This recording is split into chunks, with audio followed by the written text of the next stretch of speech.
امریکہ اور ایران کے درمیان بڑھتی ٹینشنز، ایران کی طرف سے پیغام کے مذاکرات ہو سکتے ہیں، وہیں امریکی صدر فوجی آپشنز پر غور کر رہے ہیں۔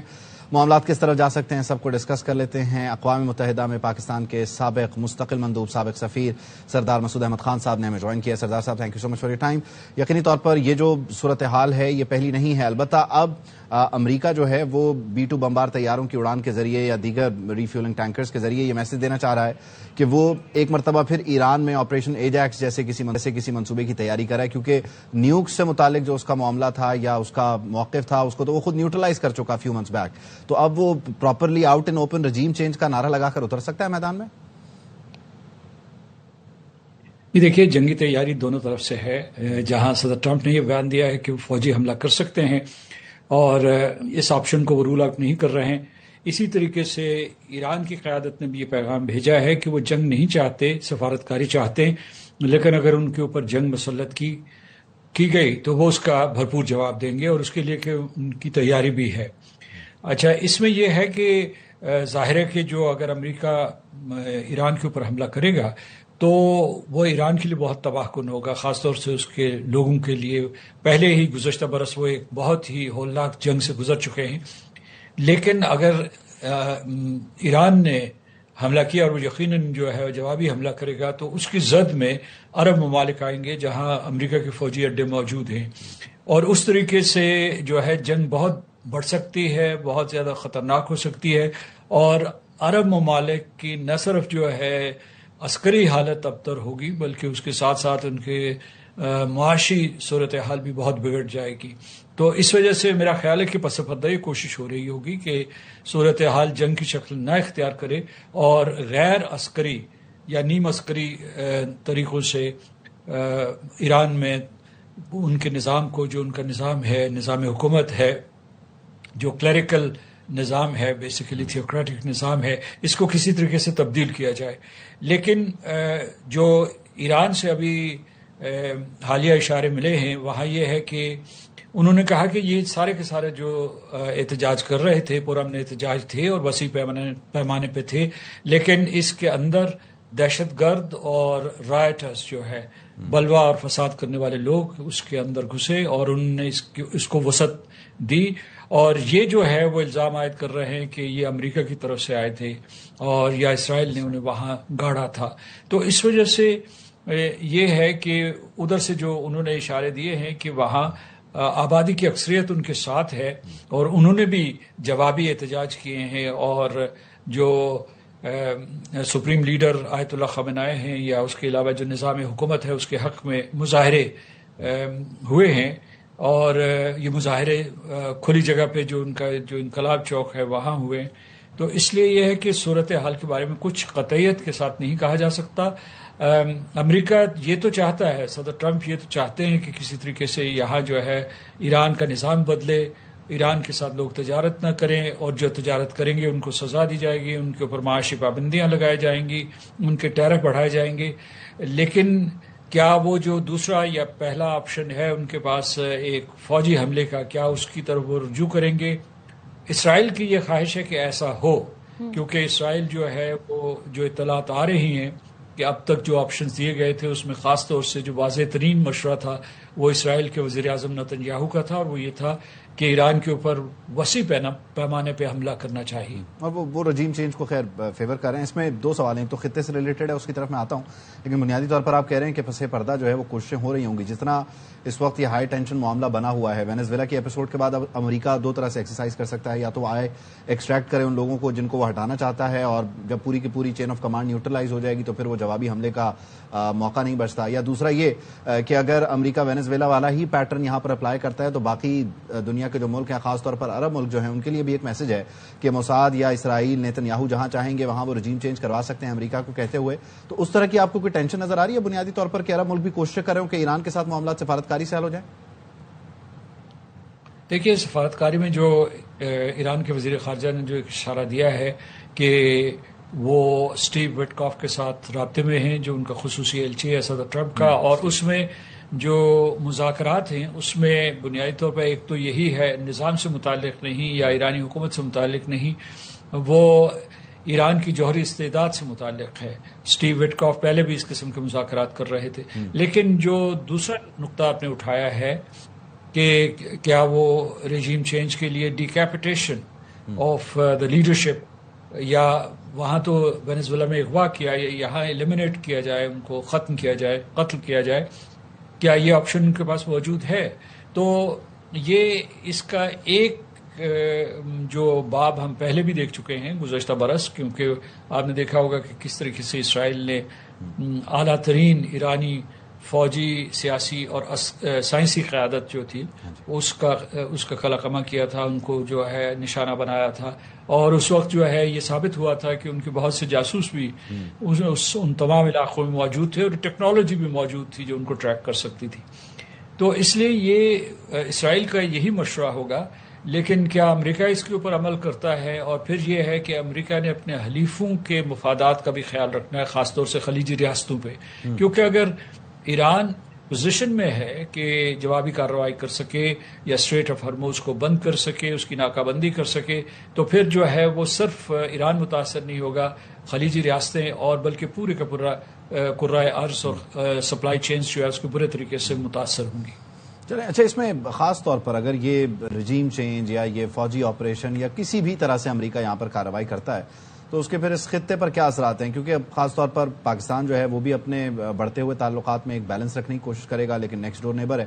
پھر وہیں افغانستان میں امریکہ کا جو انٹرسٹ ہے اس کو دیکھتے ہوئے بھی امریکہ چاہے گا کہ یہاں پر اس کی پریزنس موجود ہو، فزیکلی وہ آ جائے، بوٹس آن دا گراؤنڈ نہ ہو لیکن پھر بھی سرویلنس کی صورت میں. تو رشیا کا، چائنا کا، ان لوگوں کا کیا رد عمل ہوگا خطے پہ، اس کے اثرات ڈائریکٹلی؟ دیکھیے، جو چین نے اپنے رد عمل کا اظہار کر دیا ہے، روس نے بھی امریکہ کو نشانہ تنقید بنایا ہے. چین نے جو ہے کہا ہے کہ جب صدر ٹرمپ نے ٹیرف کا اعلان کیا، اضافی ٹیرف کا اعلان کیا ان ممالک کے لیے جو ایران کے ساتھ تجارت کرتے ہیں، تو انہوں نے، چین نے کھل کے کہا ہے کہ وہ اس لانگ آرم جورسڈکشن کو قبول نہیں کرتے اور اس قسم کی تجارت کی پابندیوں کو قبول نہیں کرتے. تو وہاں سے شدید رد عمل آ چکا ہے. لیکن آپ نے یہ سوچا ہے کہ وہ کیا اگر پاکستان کے لیے کیا اس کے اثرات ہو سکتے ہیں؟ تو پاکستان کے لیے اگر رژیم چینج ہوتی ہے یا ایران میں خانہ جنگی شروع ہو جاتی ہے یا کوئی انقلاب کی، ایک نئے انقلاب کی صورت سامنے آتی ہے، تو اس کے براہ راست اثرات پاکستان کے اوپر مرتب ہوں گے، سارے منفی ہوں گے. اس میں ایک جو ہے ہماری بارڈر غیر محفوظ ہو جائے گی، لمبی بارڈر ہے 900 کلومیٹرز کی، اور اس کے علاوہ جو ہے ہماری سپلائی چین ہے وہ تیل سے متعلق ہے، خوردنی اشیاء ہوں یا دوسری جو چیزیں وہاں سے نقل و حرکت ہوتی ہے، تو نقل و حمل کے جو سارے کے سارے ذرائع ہیں وہ متاثر ہوں گے. پھر یہ بھی ہے کہ ہمیں دہشت گردی کا بھی خطرہ ہے، کیونکہ ہندوستان جو ہے اس سرحد کو استعمال کرتا رہا ماضی میں، یہ اس کے لیے ایک سنہری موقع ہوگا. تو یہ خطرات ہیں. لیکن اس سے سب سے بڑھ کے یہ ہوگا کہ ہمارے لیے بھی تیل کی قیمتیں بڑھ جائیں گی اور ہمارے لیے بھی معاشی بحران بڑھ سکتا ہے. میں ابھی یہ نہیں کہہ سکتا اور مجھے یہ اس کے آثار نظر نہیں آ رہے کہ امریکی یا سرویلنس کے لیے یا بوٹس آن دا گراؤنڈز کے لیے پاکستان کی سرزمین کو استعمال کریں گے. ٹھیک ہے، سردار مسعود رضا صاحب آپ ہمارے ساتھ ہی موجود رہیے گا. احمد حسن العربی نے ہمیں جوائن کیا ہے، ان سے بات کر لیتے ہیں. محمد صاحب، وقت دینے کے لیے بتائیے گا، اس وقت جو ایران کے اندر ٹینشن چل رہی ہے، اس کے بعد جو امریکہ کا رد عمل سامنے آیا ہے، وہ تو جنگ کے لیے باقاعدہ طور پر تیار ہے. اس نے جو قطر میں اپنے اڈے ہیں ان کی بھی تیاری پکڑ لی ہے. آپ کیا سمجھتے ہیں کہ آج جو وائٹ ہاؤس میں ہونے والا اجلاس ہے، جے ڈی وینس جو کہ آلریڈی کہہ چکے ہیں کہ سفارتکاری سے معاملات طے کیے جانے چاہیے، تو کیا وہ ٹرمپ کو قائل کر پائیں گے؟ جو ابھی رائزنگ لائن کی جب بات ہوئی تھی، جب انہوں نے اسرائیل نے ایران کے اوپر اٹیک کیا تھا اور اسرائیل کی پوری کوشش تھی کہ امریکہ کو باک ڈاؤن کیا جائے اس جنگ کے اندر اور امریکن بوٹس آن گراؤنڈ کا استعمال کیا جائے ایران کے اوپر حملہ کرنے کے لیے، تو اس وقت کے اگر آپ سینیریو کو یاد کریں تو ایسے ہی ہوا تھا کہ ڈونلڈ ٹرمپ کی طرف سے بہت جارحانہ ٹویٹس آ رہی تھی، بہت جارحانہ پوسٹ آ رہی تھی، اور وہ پوسٹ آپ کو یاد ہوگی کہ جب انہوں نے کہا تھا کہ evacuate Tehran which is clearly a nuclear threat. لیکن پھر آپ نے دیکھا کہ اسی طریقے سے جے ڈی وینس جو تھے انہوں نے کہا کہ ہمیں باہر کی جنگوں میں انوالو نہیں ہونا چاہیے اور معاملے کو ڈی ایسکلیٹ کرنا چاہیے، اور پریزیڈنٹ ڈونلڈ ٹرمپ جو تھے وہ ایک ایگریسو پوسچر لیے ہوئے تھے. تو ابھی اب سے 4-5 مہینے پہلے جب رائزنگ لائن 1 ہوا تو سملر سچویشن تھی، اور ایونچولی آپ نے دیکھا کہ سینٹی پریویلڈ اور امریکہ نے ڈائریکٹ انوالومنٹ نہیں کی، وہ B-2 بامبرز والی ایک فیس سیونگ دی ایران کو. ابھی بھی جو سچویشن ہے وہ اسی طریقے سے انفولڈ کر رہی ہے. جے ڈی وینس جو ہیں، ہی از دا